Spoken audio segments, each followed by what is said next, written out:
Las amenazas de Donald Trump hacia sus socios de la OTAN no son nuevas, pero esta vez rayan el chantaje. Quien no pague perderá la protección de Estados Unidos. El mensaje no podía ser más claro y preocupa seriamente a la OTAN. El más que probable candidato republicano anticipa sus planes en caso de que sea elegido presidente. Rusia puede hacer lo que quiera con los socios de la OTAN que no paguen sus facturas. Muchos estados ven en las amenazas de Trump un llamado para que Europa prepare su propia defensa. Porque el momento es complicado, con las amenazas del Kremlin y la guerra en Ucrania. Kiev, mientras tanto, busca nuevas estrategias para enfrentar a Rusia y renueva la cúpula militar. Por eso, en A Fondo, nos preguntamos hoy, ¿Trump y Putin, un dúo contra la OTAN y Ucrania?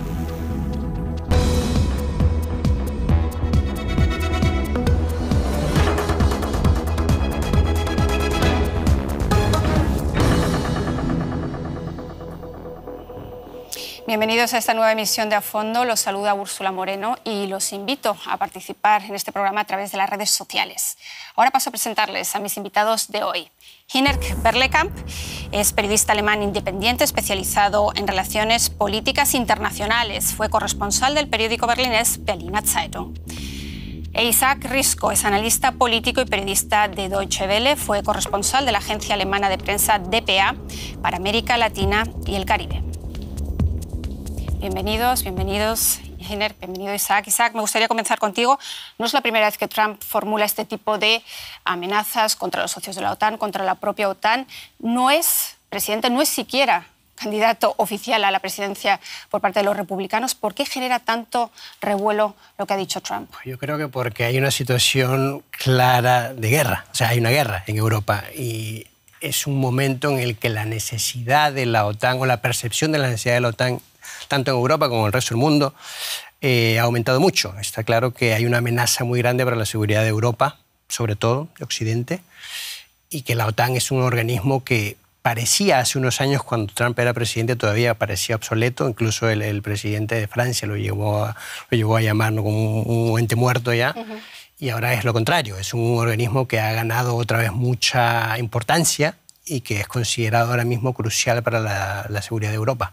Entonces, que un candidato a presidente posible, bueno, casi prácticamente ya candidato republicano, posible nuevo presidente, amenace con sacar a Estados Unidos, el país más potente de la OTAN, pues obviamente genera muchas alarmas en Europa y el resto del mundo. Hinnerk, ¿está cuestionando realmente la arquitectura de seguridad internacional europea occidental como la conocemos desde hace décadas? Ha dicho que en cuestión de días podría poner fin a la guerra en Ucrania, llegar a un acuerdo con Putin.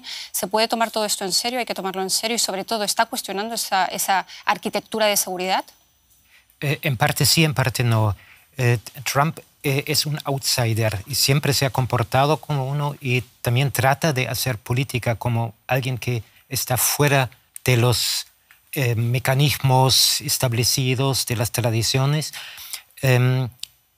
Pero eso es una parte de la imagen también que él trata de generar también para fines electorales, de la campaña electoral en la que está. Sí, no hay que olvidar que las elecciones son en 9 meses, realmente va dirigido a su propio electorado, ¿no? Y más de todo a su electorado, ni siquiera a todo el electorado de Estados Unidos, porque lo que busca él es movilizar a su gente. Y hay diferencias también en la sociedad de Estados Unidos de cómo opinan los norteamericanos sobre ciertos temas y los republicanos en general, o el electorado republicano está notablemente menos transatlanticista que el electorado demócrata. Hay que tomar eso en cuenta.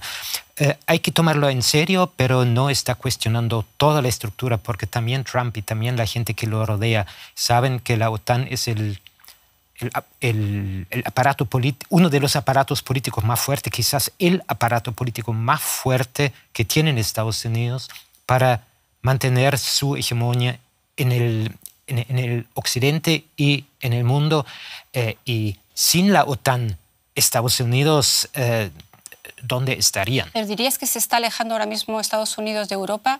Y no solamente en el caso de Trump, si llega a ser reelegido presidente o elegido en un segundo mandato presidente, sino también Biden. Hemos visto también que lleva a cabo proyectos de ley y demás que no son quizás tan internacionalistas como estás diciendo como antaño. Eso es muy interesante, que no hay tanta diferencia en muchas cosas entre Trump y Biden. Fue Trump el que dio por muerto el contrato con Irán, que defendía los intereses de la paz mundial, y Biden, que había sido vicepresidente en la época en que se firmó ese contrato con Irán, no movió prácticamente ficha para revitalizar ese proyecto. En la política en mediano Biden siguió la política de Trump de tratar de que Israel logre contratos por separado con las diversas naciones árabes alrededor, obviando el tema palestino, pensando que eso ya estaba más o menos bajo control.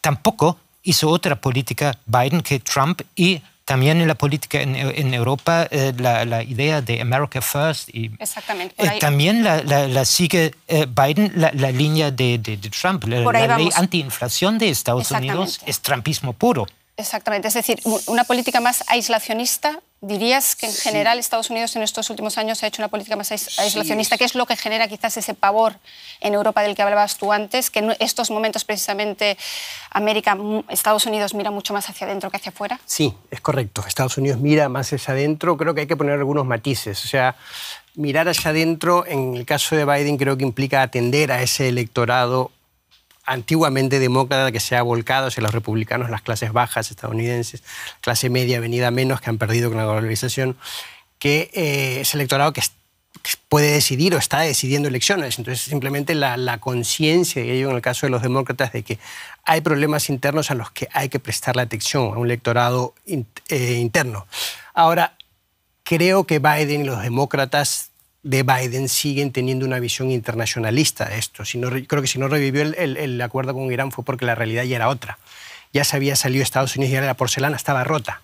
Irán no iba a aceptar entrar a un acuerdo nuevo, Irán estaba otra vez enriqueciendo uranio, entonces es un poco difícil dar marcha atrás, ¿no? Y supongo que las prioridades también empezaron a jugar otro rol, ¿no? El único aspecto en el que creo que Trump podría estar fallando es al descartar a la OTAN o al no tenerla tan presente, es en el enfrentamiento sistémico con China. Creo que en eso sí los republicanos de Trump tienen esa visión a nivel internacional de que China es el gran rival sistémico de Estados Unidos, mucho más que Rusia. En este caso, con la guerra de Ucrania, dicen, ese no es problema de nosotros. Si toman Ucrania, a nosotros no nos importa, es problema de Europa. Pero creo que Estados Unidos sí ve mucho al Indo-Pacífico, esa región. China es el rival importante. Y posiblemente es un cálculo que tendrá que hacer todavía, si de verdad le conviene perder a Europa, que es el resto de la OTAN, de aliado para ese pulso sistémico al que podría llegar con China, ¿no? En general, el gran pivote a la Asia no empezó con Trump, sino con Obama, o sea, con el Partido Demócrata. Biden fue como un paso atrás. Biden es el último de la generación de la Guerra Fría todavía, que vive con la percepción de Europa y Estados Unidos y está tratando de abrir perspectivas y ver si el problema está en China, pero tampoco es trumpismo puro, es un cambio general en la política de Estados Unidos de mirar cada vez más a la Asia. Y ahí sí, creo que ambos grandes partidos ven a China como el rival sistémico, también lo hace Estados Unidos. Sí, ¿no? Pero Trump en general, volviendo al posible futuro presidente de Estados Unidos, tiene una cierta alergia quizás a los organismos internacionales y ese aislacionismo también va en esa línea, ¿no? Sí, tiene esa alergia. Está tratando de manejar, cuando estaba en la Casa Blanca, trataba de manejar la política como un gerente, trabaja una empresa y en algunas cosas le puede incluso haber funcionado, pero en general es una idea que no funciona, pero sí es... Y dentro de esto Europa está perdiendo peso, sí. Exacto. Que creo que cuando hablamos de Trump hay que ver que es un político muy impredecible, que es una persona que hace política desde el estómago, es decir, lo que le parece que es lo correcto, errático, impredecible, muy volátil, y que no piensa en grandes líneas, en este caso, para decir cómo vamos a trazar este orden mundial, sino él simplemente en casa, mirado con los lentes en casa, dice, bueno, aquí el enemigo son los demócratas, es el viejo establishment de Estados Unidos, son las viejas alianzas, esa vieja apuesta de las clases políticas tradicionales de Estados Unidos, y apunta ahí, apunta simplemente toda su artillería ahí, pero yo no creo que Trump sea un político que al menos a estas alturas esté pensando en grandes líneas en qué va a pasar y las instituciones internacionales no, sí, no. Simplemente sigue un programa que se centra sobre todo en él. Quizás por eso, interesante lo que dices, los socios de la OTAN, más que tomar en serio las amenazas de Trump, que ya conocen, parecen tomar en serio al vecino ruso que decidió invadir a Ucrania hace ahora 2 años. Ahora mismo la treintena de socios que conforman la alianza defensiva alcanzan niveles récord de gasto en defensa. Es la mayor maniobra de la OTAN de todos los tiempos. Operación Steadfast Defender, un nombre que lo dice todo. Un ejercicio militar de 4 meses de duración para demostrar la fortaleza de la alianza militar. Mientras, en Estados Unidos, Donald Trump en campaña electoral critica a la OTAN. Debería negar la protección a los aliados morosos que no pagan sus cuotas en su totalidad. Y no solo eso. No los protegería y de hecho animaría a Rusia a hacer lo que le diera la gana. Se deben de pagar las deudas. Que a Donald Trump le gusta provocar no es nada nuevo. Como presidente de Estados Unidos criticó en repetidas ocasiones a la alianza, pero esta vez causó horror entre sus socios. El jefe de la OTAN, Jens Stoltenberg, habla de socavar nuestra seguridad. Europa está preocupada. La promesa de protección de la OTAN se aplica sin reservas, todos para uno, uno para todos. Nada puede sustituir al poder estadounidense cuando se trata de la seguridad en Occidente, por razones obvias, pero también tenemos que despertar a Europa. ¿Es factible la seguridad en Europa sin Estados Unidos? ¿Es posible, Giner, que esa seguridad en Europa sin Estados Unidos, que aporta el 40% nada más y nada menos a los fondos de la OTAN, Emmanuel Macron lleva pidiendo desde hace años mayor autonomía en defensa en Europa? Digamos que muy en serio quizás no se ha tomado, aunque se ha incrementado enormemente el gasto en defensa, pero sobre todo desde la invasión rusa de Ucrania. ¿Pero es posible sin Estados Unidos? Podría ser posible si los países europeos o de la mitad occidental de Europa, porque la mitad oriental de Europa es Rusia, si todos se pusieran de acuerdo, cosa que no lo estamos viendo y que me parece difícil de arreglar. Imposible no es, pero no nos olvidemos que es una moneda que tiene 2 caras y que es posible mantener el poderío que tiene Estados Unidos en el mundo sin Europa. La respuesta clarísimamente es no. Estados Unidos necesitan a Europa como también una plataforma para su política militar internacional. Ninguna de las guerras en Afganistán, en Irak, ninguna de esas hubieran podido llevar a cabo de la forma en que la llevaron a cabo por ejemplo, sin las bases aéreas en Alemania, sin la infraestructura militar en Alemania. Así el panorama de una separación clara del aparato militar de Estados Unidos por un lado y el aparato europeo por otro lado es irrisorio. Pues hemos preguntado precisamente en la encuesta que hemos lanzado en YouTube a nuestros usuarios si Trump está en contra de la OTAN y de Ucrania, y un 53% cree realmente que a Trump no le importa la defensa de Europa y casi un 40% cree que solo busca repartir equitativamente los gastos de la OTAN. Interesante me parece el comentario de Carlos Aquino, que dice: Trump está en lo cierto porque solamente los países más cercanos a Rusia pagan más, pero el acuerdo es que todos deben aportar un 2% del PIB. Isaac, ¿qué pasa con grandes socios como España, Francia, Italia? Bueno, Francia ha dicho hoy que también va a aportar en el 2024 un 2% del PIB, pero esos otros grandes socios, ¿estaría Estados Unidos, se daría por satisfecho si todos aportaran ese 2%? Pues a ver, si hablamos de un Estados Unidos predecible con Biden, posiblemente sí. Con Trump, insisto, Trump es un poco impredecible y buscará, si no quiere comprometerse más con la seguridad, posiblemente buscará otra excusa. Yo creo que la tendencia es clara hacia sí, ¿no? A que los países que no están gastando ese 2% de su Producto Interno Bruto en defensa empiecen a gastarlo. Yo creo que posiblemente, no sé si los 31, pero vamos a llegar a eso, a que la gran mayoría cumpla con ese objetivo. Entonces, en realidad eso se debe sobre todo a Rusia, a la amenaza de Putin, más que a las amenazas de Trump, ¿no? Bueno, y lo vemos en que Polonia, los países más cercanos a Rusia, son los que más aportan al fondo, ¿no? Eso es algo interesante porque, bueno, son los que más perciben de cerca la amenaza de Rusia, ¿no? Son los países geográficamente más cercanos ahí, ¿no? Leía una apreciación interesante que era que hay países como en el norte, los escandinavos, también muy cercanos a Rusia. Finlandia. Exacto, Suecia, que ha pedido entrar a la OTAN. Finlandia ya lo está desde el año pasado. Los países del este perciben muy claramente la amenaza de Rusia, pero los países del sur menos, porque están más lejos. Los países del sur tienen otros temas, Italia, España, migración, que nos ayuden a intentar controlar la migración que llega del norte de África. Son otras percepciones de seguridad.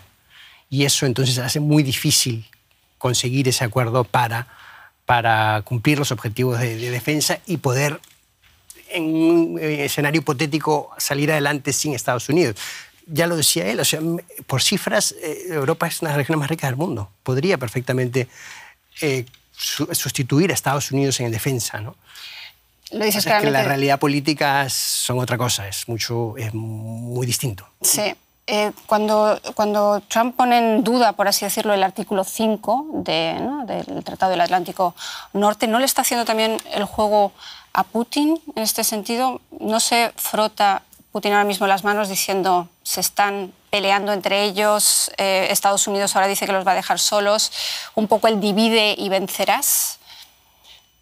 Sí, algo de eso tiene, por supuesto, porque al gobierno ruso le interesa la desintegración entre Estados Unidos y Europa Occidental, porque tiene conflictos muy grandes, mucho más grandes con Estados Unidos a escala internacional que con Europa. A Rusia le podría interesar restablecer un modus vivendi con Europa, volver a vender gas, volver a vender petróleo, volver a importar tecnología, etc. Y sabe que con Estados Unidos es mucho más difícil.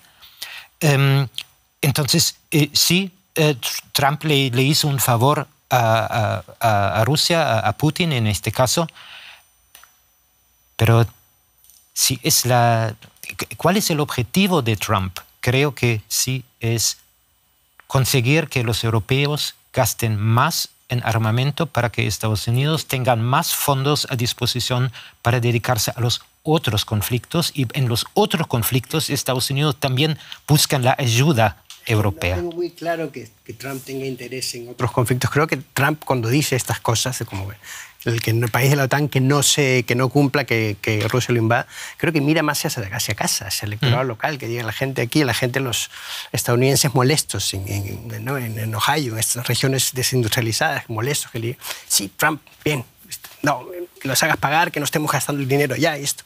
Creo que Trump no piensa más allá de eso. Trump obviamente no es tan tonto para saber lo que quiere Rusia y esto, pero creo que Trump simplemente lo hace con una visión cortoplacista. A ver, medidas electorales o anuncios electorales. Si para España o Italia la guerra de Ucrania queda más lejos que para los países bálticos, el ejemplo que ponías antes, para uno de Georgia o de Alabama, la guerra de Ucrania queda todavía más lejos y no entiende quizás por qué Estados Unidos ha de gastar tanto, cuando en el fondo lo que pasa es que se contradice quizás, y que igual tienes una valoración al respecto, con que para Trump en realidad es la migración el gran tema de su campaña, no la guerra de Ucrania, y sin embargo ahora lanza esta bomba cuando todavía no es ni siquiera candidato presidencial. Sí, las elecciones en Estados Unidos siempre, se van a decidir por la guerra de Ucrania. Casi siempre se han ganado con temas de política nacional. Todos nos acordamos de Bill Clinton, que se puso ese papelito en el espejo diciendo "It's the economy, stupid", es la economía, estúpido. Con Ucrania, difícil que se gane o que se pierda una elección en Estados Unidos, salvo que se dé la gran solución milagrosa, o una victoria de Rusia o una victoria de Ucrania en el tiempo preelectoral. Es más la situación de la economía en Estados Unidos, la inflación, y es el tema de la migración, y puede ser como tercer tema el tema de la capacidad personal de los dos candidatos, quién está capacitado de mantener su posición en la Casa Blanca durante 4 años. Y ese tema también es una bomba de tiempo que es muy peligrosa para Biden. Pues vamos a escuchar precisamente a ese otro candidato, el que es presidente ahora mismo. ¿Cuál fue su reacción ante las palabras de Trump? Joe Biden calificó de estúpidas y vergonzosas las palabras de su antecesor. Lo peor es que lo dice en serio. Ningún otro presidente en nuestra historia se ha inclinado ante un dictador ruso. Seré claro, yo nunca lo haré. Por el amor de Dios, es estúpido, es vergonzoso, es peligroso, es antiamericano. Lo peor es que lo dice en serio, decía Biden, y sin embargo los mecanismos de control en Estados Unidos son claros, los mecanismos de check and balances. Le han parado ya muchas veces los pies a Trump en otras ocasiones. No es tan fácil tampoco echar a un socio de la OTAN, de la alianza, es decir, de la palabra al hecho, en el caso de Trump, hay un largo trecho, ¿no, Einar? Hay muchísimo trecho. Pero recordemos que el que era consejero de seguridad de Trump en una época, Bolton, dijo en su momento que había que convencerle varias veces a Trump, a su jefe directo, de no tomar medidas para alejar a Estados Unidos de la OTAN. Sí, Trump tiene una idea de alergia contra cualquier control que vaya por encima de él y mecanismos internacionales, sean Naciones Unidas, sea OTAN.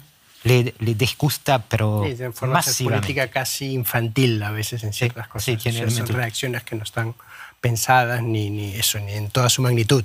Uh-huh. En cualquier caso, ya lo comentábamos antes, la agenda el tema migratorio sería uno de los grandes temas de Trump. ¿Vería relegada la guerra de Ucrania a un lugar muy, digamos, muy abajo en su agenda? En el caso de que Trump sea presidente. Pues yo creo que sí, ¿no? Hasta que se convierta posiblemente, que es eso donde no está el cálculo, en un escenario hipotético en que Estados Unidos retire el apoyo a Ucrania y que Rusia tome Ucrania, pues la amenaza de seguridad se convertiría en algo mucho más grande, no solo para Europa, sino para en Estados Unidos, porque esto puede desatar una reacción en cadena, ¿no? de Rusia anexionándose Ucrania, queriendo más, China posiblemente queriendo invadir Taiwán, ¿no? Cosas que podrían ocurrir en escenarios hipotéticos muy malos, pero que podrían estar. Entonces creo que puede ser que un hipotético presidente Trump en un segundo mandato acabe teniendo que lidiar con una realidad internacional distinta, que es también una historia que se ha dado a menudo en Estados Unidos, ¿no?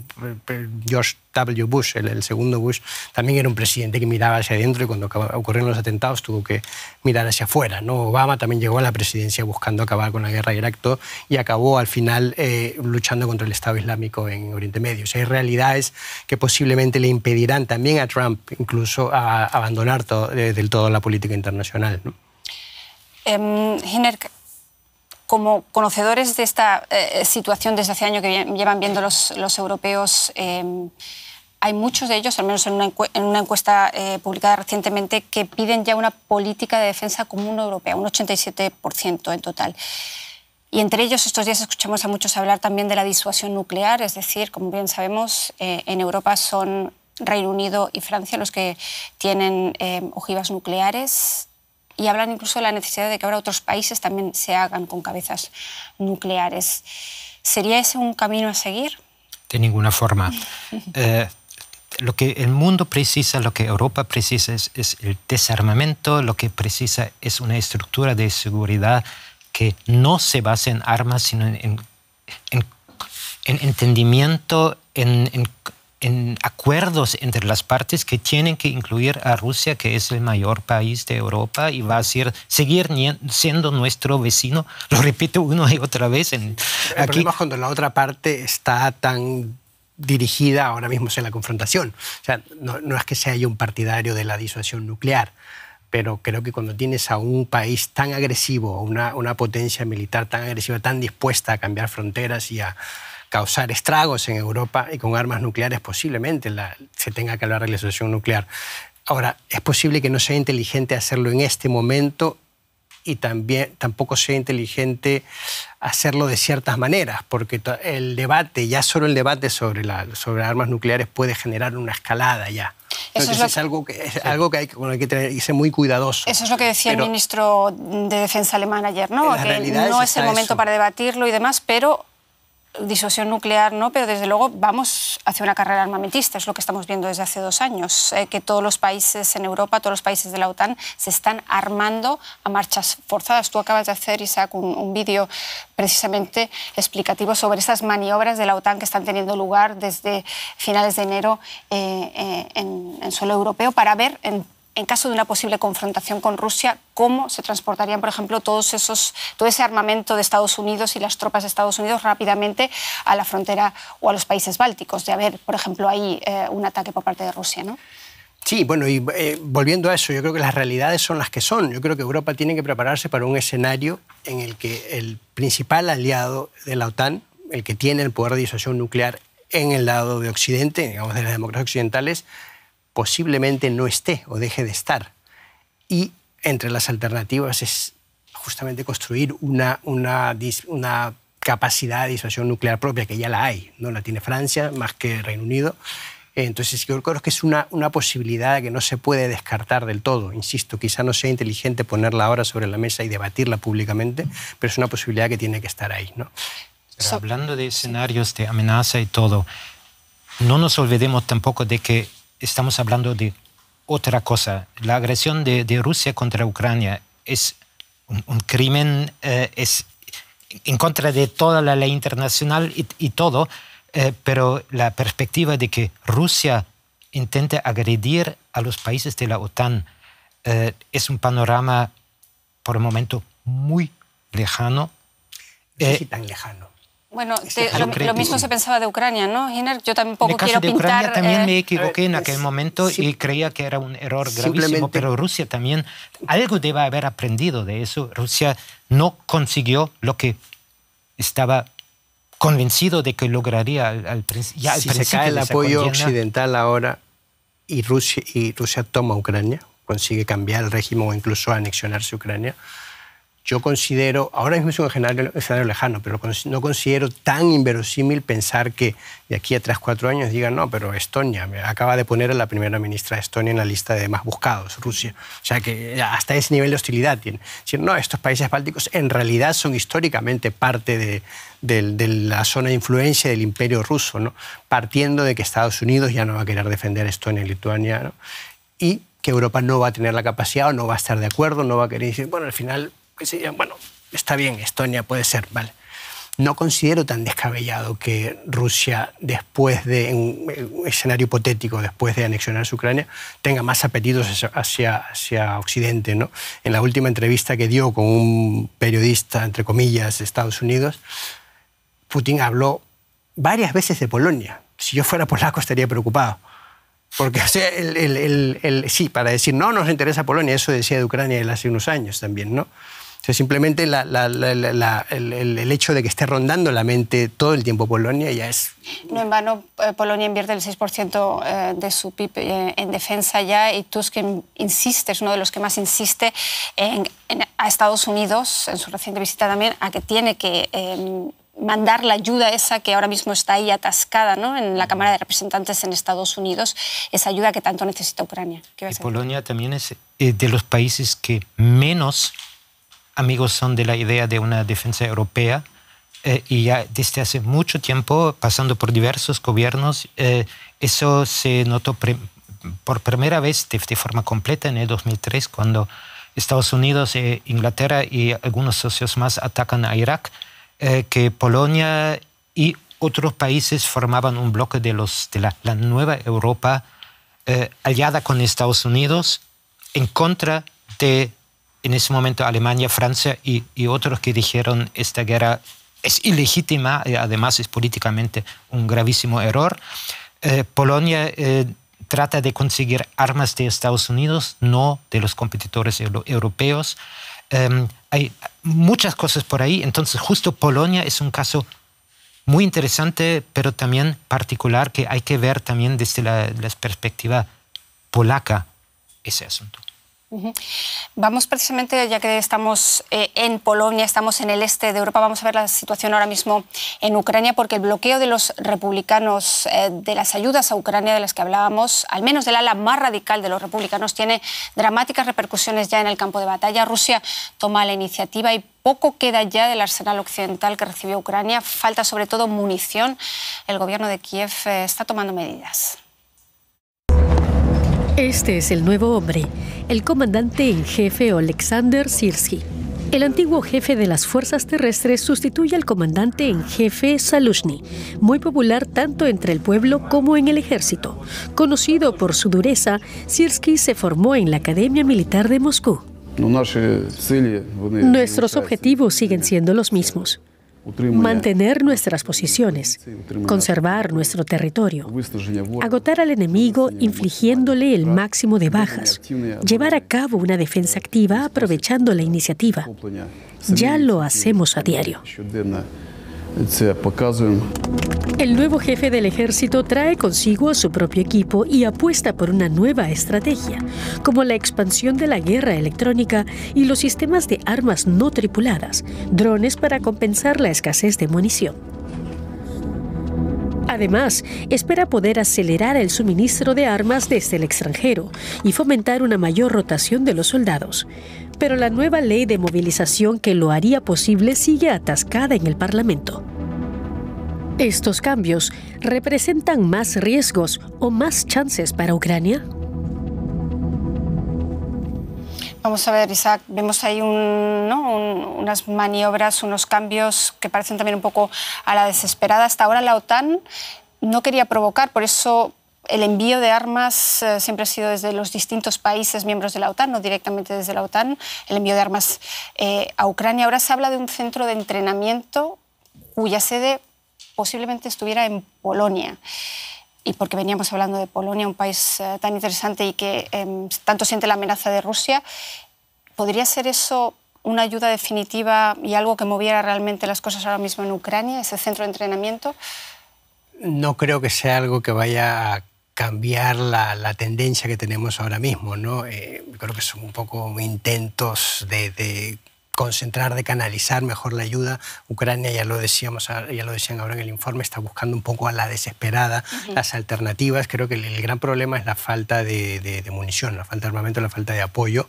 Estados Unidos está en veremos, el resto de países occidentales europeos no tienen la capacidad inmediata, porque eso es algo también que hay que ver. Es interesante que las guerras prometían hace un año una munición que solo ha llegado en parte a Ucrania. Y que eso, digamos, los arsenales se van vaciando. Entonces, esta es una guerra también de aguante.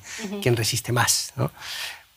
Rusia ha conservado una capacidad de producción de armamento, capacidad también de soldados en base a números, que tiene una población muy grande. Mayor de la que se le suponía hace 2 años, hace un año. No se pensaba que Rusia iba a quedar doblegada más pronto por la realidad de lo que cuesta una guerra. No ha sido así y el problema para Occidente ahora, más allá de Estados Unidos, dejando a Estados Unidos fuera, para Europa, es que no tienen esa capacidad inmediata de entregar armamento y del apoyo que necesita Ucrania, munición. Eso requiere un esfuerzo que hay que vender también en las capitales occidentales y a su propia población, un esfuerzo que hay que hacer. Pero hay una segunda falta de Ucrania. Ucrania necesita munición, sin duda, pero también le falta gente, le faltan soldados. Las tropas experimentadas han sido diezmadas en esta guerra, del lado ruso también, pero Rusia al parecer ha sido mejor capacitado para reforzar sus tropas. Sí, tiene una población mucho más grande, tiene una industria muchísimo más grande que la ucraniana. Rusia tiene el potencial más grande. Y si algún centro de entrenamiento, si algún arma especial, los famosos game changers, este cohete, ese avión, si esos realmente pueden cambiar algo, tengo serias dudas. Esa guerra creo que no se va a decidir de esta forma. Tiene que llegar a algún tipo de negociación en algún momento y por el momento se siguen matando y se siguen muriendo miles de personas sin un cambio en el tablero. Y si hay cambios últimamente, sí son más bien positivos para Rusia, y no se ve en ese momento cómo se va a invertir esa situación. Entonces hay que buscar otra estrategia para terminar esta guerra, que con mandar más munición se puede forzar la posición de Ucrania, sin duda, pero no va a ganar la guerra solo porque manden más artillería. Estoy de acuerdo en que se necesita, que la guerra va a acabar con una negociación. Pero a la guerra, y lo que se dice con razón, es que esa negociación tiene que ser con Ucrania en una posición de fuerza. Es decir, con Ucrania en condiciones de poder negociar, no de capitular ante Rusia. Si esa posición es cada vez de menos fuerza. Si Ucrania no llega a la posición de fuerza, porque eso lo escuchamos también desde hace 2 años ahora, y nunca se ha dado. ¿Y cuándo se va a dar? No hay una garantía, pero ese es el único plan que veo ahora a la mano. O sea, si hablabas de la cantidad no de gente. llega a posición de fuerza, no habrá negociaciones, sigue la guerra se perderá la guerra en algún momento. De hecho, es ahora el momento para la negociación, y lo digo porque, como bien habéis dicho, Rusia está ahora mismo en una economía de guerra, invirtiendo todos sus esfuerzos en la producción de munición y de armamento. Tiene muchos más soldados y reservistas, y además, en marzo son elecciones presidenciales, es decir, que Putin quiere demostrar evidentemente a su población que está tomando las decisiones adecuadas. Es de esperar que intensifique incluso los ataques en las próximas semanas. A ver, creo que las elecciones rusas no son de gran importancia, pero creo que está claro su resultado desde antemano. Sí. O sea que no hay mucho que disputar ahí. Creo que para el horizonte más claro para Putin son las elecciones de Estados Unidos. Es noviembre. A ver quién gana en Estados Unidos, si gana Biden y seguimos en esta guerra de desgaste, o si gana Trump y quizás pues, Estados Unidos se retira o retira su apoyo a Ucrania. Creo que es el horizonte real para Putin, no más que las elecciones en casa. De lo otro, creo que... Espérate, me pierdo la... Intensificará los ataques en las próximas semanas precisamente porque están las elecciones. Creo que está en una posición de fuerza. Creo que está en una posición de fuerza. Está mejor. Obviamente esto le cuesta también mucho a Rusia, pero está mejor, justamente porque el apoyo occidental a Ucrania está flaqueando. Entonces, él ahora intensificar, yo creo que puede intensificar un poco para la galería, para su público en casa, quizá tomarla en una ciudad más en el este de Ucrania.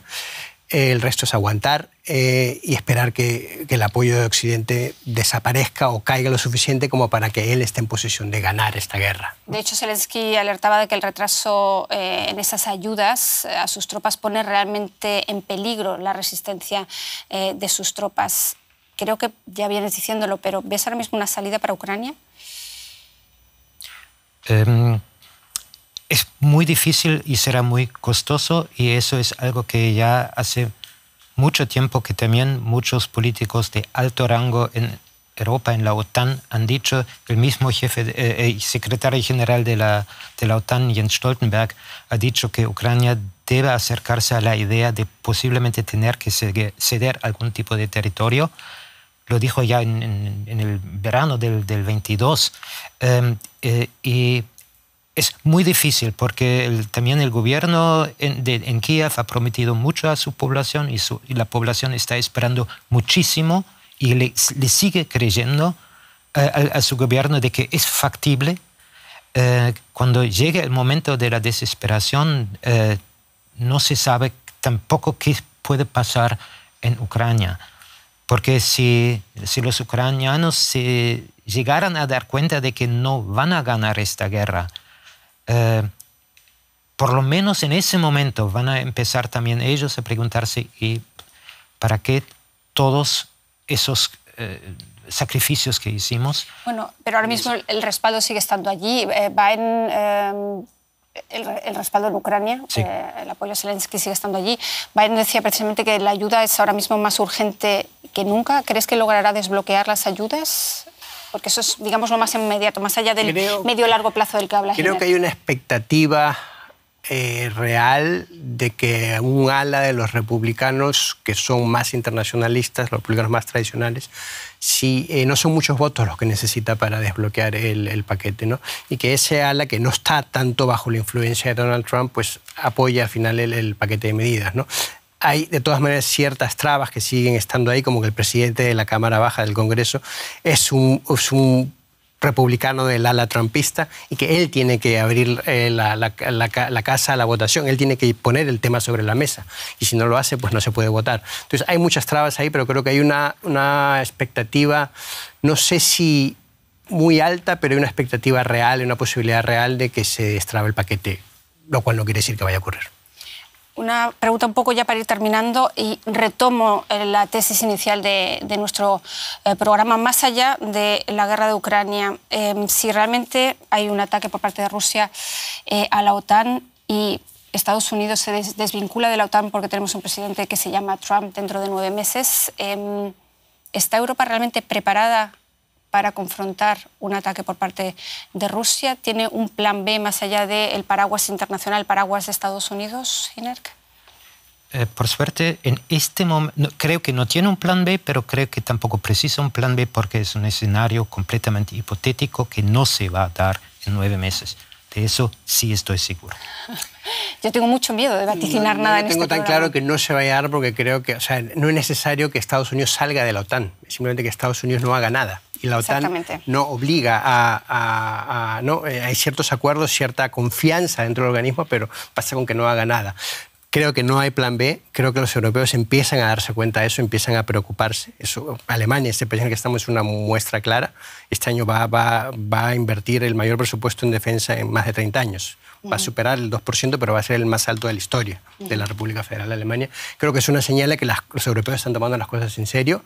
Ahora, el gasto y la capacidad de disuasión militar está ligada a un asunto de largo plazo también.